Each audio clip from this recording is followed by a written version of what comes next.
After 20 years of building together through dust, deadlines, and damn good ideas, Pace and Adam invite you to join them for honest conversations about the home building world. Welcome to Build Connected, where experience meets insight, powered by Diamond Home Restoration. Hey everybody, welcome back to another episode of Build Connected. I'm your host, Adam. And I'm Pace. Also a host. Why And not? welcome. Welcome back. What's going on, Pace? Anything new you want to share? You want to get anything off your chest? You want to vent about anything before we jump into the show? Not yet. I don't think I have anything to vent about yet.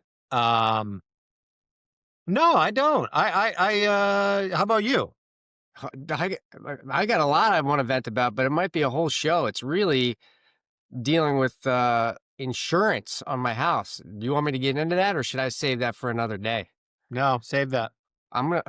Save it. I'm gonna Push save it. that deep down inside. Hey, for all you bottle it up. people dealing with that insurance nonsense, you know what I'm talking about. You feel me? Yeah, maybe the end of the program segment. That's where that'll come up. Ooh, okay. What do you got to talk about today? What's the product talk? Today we're going to talk about cabinet hardware. How's your cabinet hardware, Pace? Cabinet doors closing nicely? You got some soft closes? What do you got?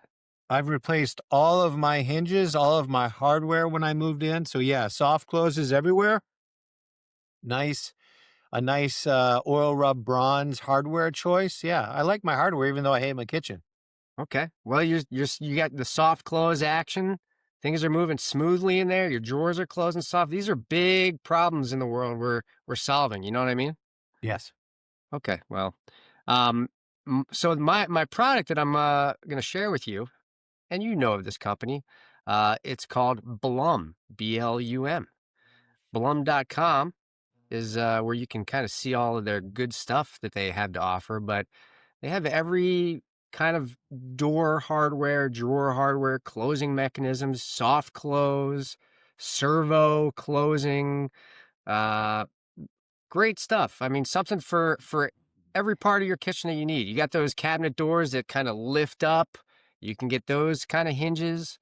But one in particular that I really love and that I will plan on installing when I do get around to doing my kitchen, maybe when my kids are out of college or something and I can afford it, I don't know, is this space-saving step that they offer. So, someone like you, Pace, has trouble kind of reaching up high. You're old and you can't quite move that well, so you got to go get your old man step stool. Well, Blum offers the pull-out kind of step stool hardware that sits inside of your toe kick area and would really ease that burden of you having to run out to your little storage closet to grab that old man step stool. What do you think about Now, that? what if I had like a wheelchair on hydraulics and I could just get up? I'll bet Blum has something for that. Anyhow, it's a sleek product. It looks like a drawer. In fact, they offer this hardware. It allows you to actually slide a platform over a toe kick drawer. So you get the drawer in the toe kick plus this little platform that slides out. And you can set these all on the base cabinets or the toe kick area of your kitchen, and you'd be able to have your old man step wherever you need. I love this. I think that this should be required. Why isn't this in the building code? Like the number of times I need to pull out like a little step ladder to get to like a vase in an upper cabinet or some sort of serving dish. It's at least 3 times a week. No joke. Yeah, well, hopefully you learned something from this, Pace. Maybe it's time to get some of that hardware. For the first time, I'm listening to you. All right. Well, if we've succeeded in anything today, we've succeeded in getting your attention. Yeah, check out the Blum stuff. If you're going to be redoing your kitchen or even not, you want to tune up your hardware, go check out their site. We're not sponsored by them, just a product we love. Blum Hardware makes some really nice stuff. The one thing that I know about you versus me is you are a dreamer in this world. Like the more tricked out, complicated, involved, precise it needs to be, that's exactly where you're going. Versus me, I'm like, make it work, make it as functional as possible, as reliable as Yes. possible, as error proof as possible. So it's the constant battle between the two of us. Yes. Agreed. Yeah, agreed. Okay. Well, that was fun. Let's move into my world. Today I don't think we've really talked about estimating. And this is going to be a first, and it's going to be maybe a little bit all over the place. It's going to touch on a couple of things. We are in the remodeling world. Um, our careers began in San Francisco, and there is virtually no new construction in San Francisco. You're in a landlocked area, and this is true of many cities, right? There's just no available plots to build on. The only way you do new construction is if you demolish an old structure. And for most of our careers, there's been a moratorium on full demolition projects. If you're able to do those, there's a very long process to get through the city, um, which means San Francisco is a remodel town. Now, we've moved north to Marin and Sonoma, and there's certainly new construction that happens here. But some towns that we work in are constrained by natural wildlife areas or park areas or state-owned areas. So you're limited, I think, in new plots in those places as well. So in general, we are a remodel company, and I think as remodelers, estimating is different than it is for new construction. I say that because every project is unique, right? It's not only the lot is unique, but you are building a new area to existing conditions. So oftentimes you're really playing a game of connect the dots. Over the years, everybody out there has heard people ask, what do you build per square foot? Um, and we think that that is a flawed metric for remodeling. Whether it's a real estate agent or a designer, you're continually asked that question. And it's easy to look, this is the old hindsight's 2020. It's easy to look when you're finished and just do the math on the square footage of area that you touched versus the cost and come up with a number. But that is certainly not how we generate our numbers for an estimate.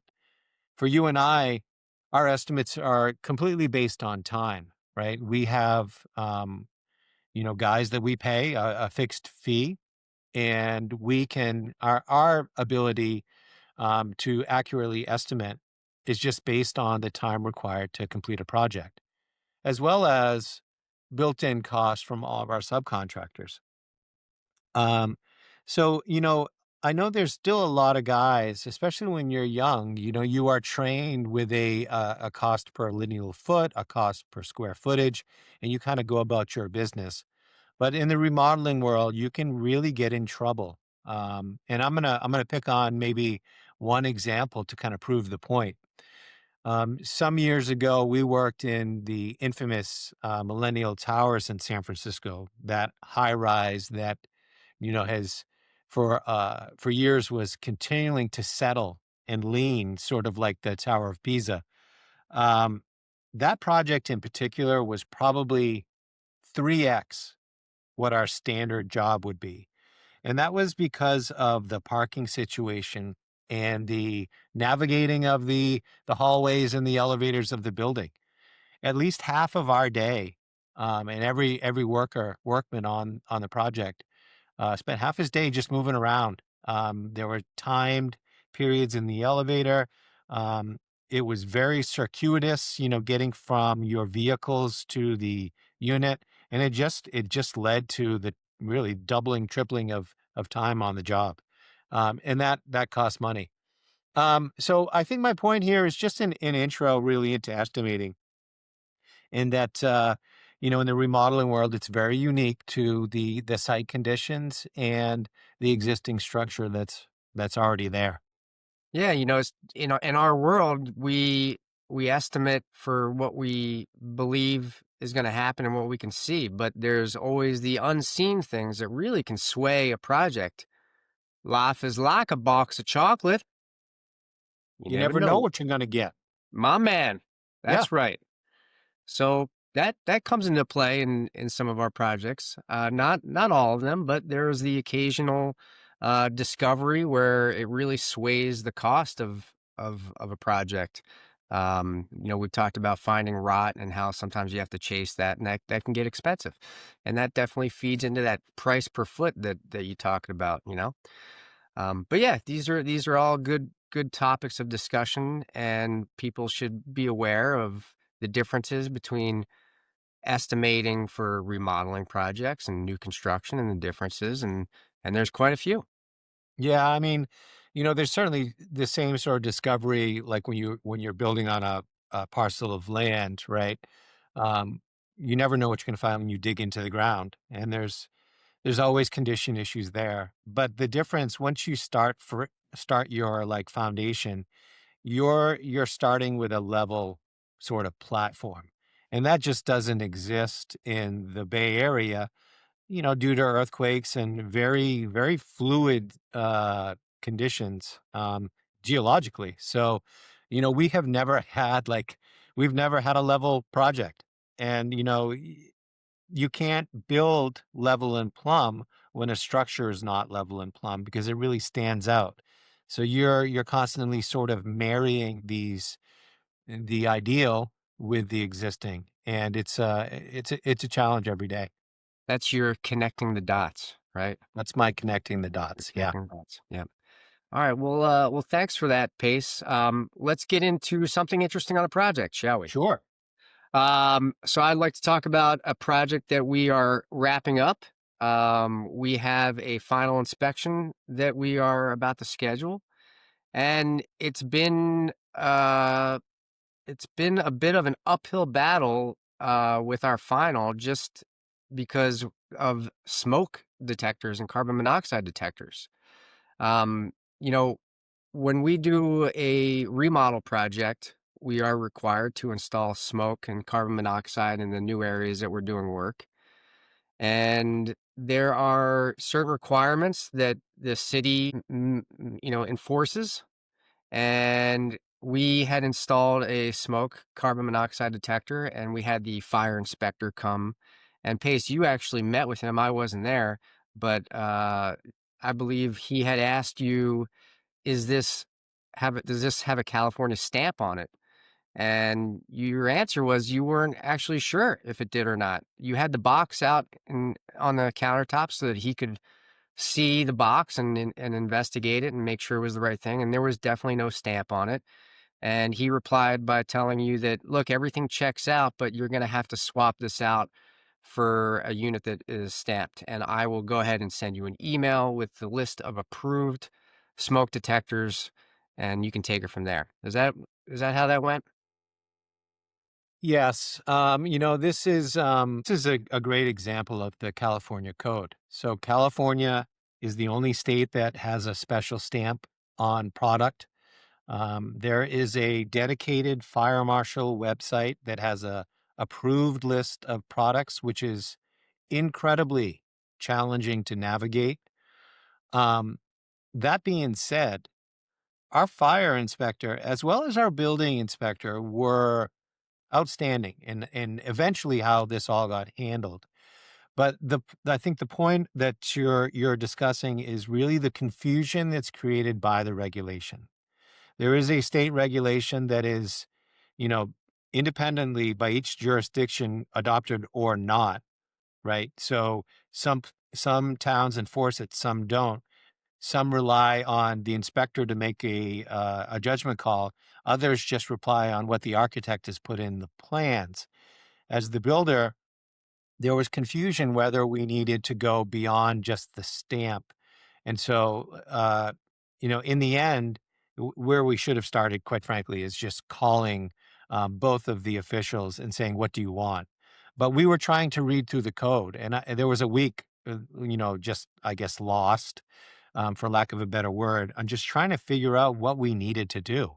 And it's quite frankly, it's unclear. There's conflicting information on the building plans, the building department's website, and the California code. So in the end, the inspectors were like, just get the California stamp product. That's all you need to do. And so it's complete now, but it's an example of confusion within the regulation. Yeah. Well, thanks for taking over my segment, Pace. That was great. I Um, thought you were asking me that question. that was a long answer. I Oh, feel like I'm having deja vu with your long answers. yeah. But Well, they're often thorough. I try to do that. uh, you know, the other side of this story is to know that these units are battery powered. They're not hardwired. If we're doing a large remodel, everything, all new smokes, carbon monoxide detectors are getting hardwired in, and uh, and they're generally all interconnected, that sort of thing. But this was a unique situation where we were having one area that we touched and kind of dealing with that. But like Pace said, we've able to install the appropriate unit, ready for final, and yeah, there was some back and forth. But if you're a homeowner, this is something you want to definitely make sure your contractor has information on, and it's always best to hardwire if you have that ability. But in any case, Okay. Yeah. Well, I think that the message here, ultimately, this is a life safety concern, right? And I think that with a concern like that, this is very different than, say, like a material for a window. Like, okay, this jurisdiction says we can't have a vinyl window. Like that, is its own thing. But with a life safety issue like smoke detectors, I think the code needs to be very, very clear. There is a national code that obviously addresses this issue completely. The fact that California needs to step outside of that and ask for a special stamp, I think is a step too far. Um, but let's say that that is acceptable to most people. The fact that there could be a gray area within the code, I think is just where I have a problem. Like I said, the good news here is both of our officials were very clear on what they felt was required. So the answer was apparent, but it's not apparent just looking through the plans and the building department's website or the fire marshal's website for that matter. But our officials really stood up here, and I think that's an important piece. And it's why that job, right, of a building inspector, an actual like fire inspector, why it's so critical, and why the right experienced people need to be in those posts. I like it. Well, let's say I'm a genie and I say, Pace, you have the ability to write this code. Give me 2 sentences for smoke alarms, smoke detector, carbon monoxide. What's your code writing going to say? Well, the first thing I would say is all areas touched with the remodel need to be updated to the current code. I would start with something simple like that. That's it? That's one. Okay, I said two. I want 2 things. Simplify it for the people. You're Well, writing the it's not code. that easy, right? Like to me, I think what you're asking is off track. I think that the national code is enough. Period. I think there's no need to go the next step. Meaning taking your local jurisdiction out of the equation and just sticking with the national code. Yeah, I mean, this is all about simplification of regulation, making Yeah. it easy for people to understand. Like, I don't have an argument with what that regulation is, but I think that it needs to be digestible, right? We talked about this with James on that issue. Just the complication in the code leads to errors, right? If you can't read it like in a conversational way, like you talk, then to me the code is wrong, right? And then That is just adding to confusion, not helping the situation. yeah. Agreed. Thank That's you. it. Okay. All right. Well, that was another fun episode. We're going to see you next week. I'm Pace. And I'm Adam. See ya. Thank you. Thanks for joining us on Build Connected. For more stories, insights, and ideas, visit diamondhomerestoration.com or find us on Instagram and LinkedIn. We'll be back next week. We hope you will too.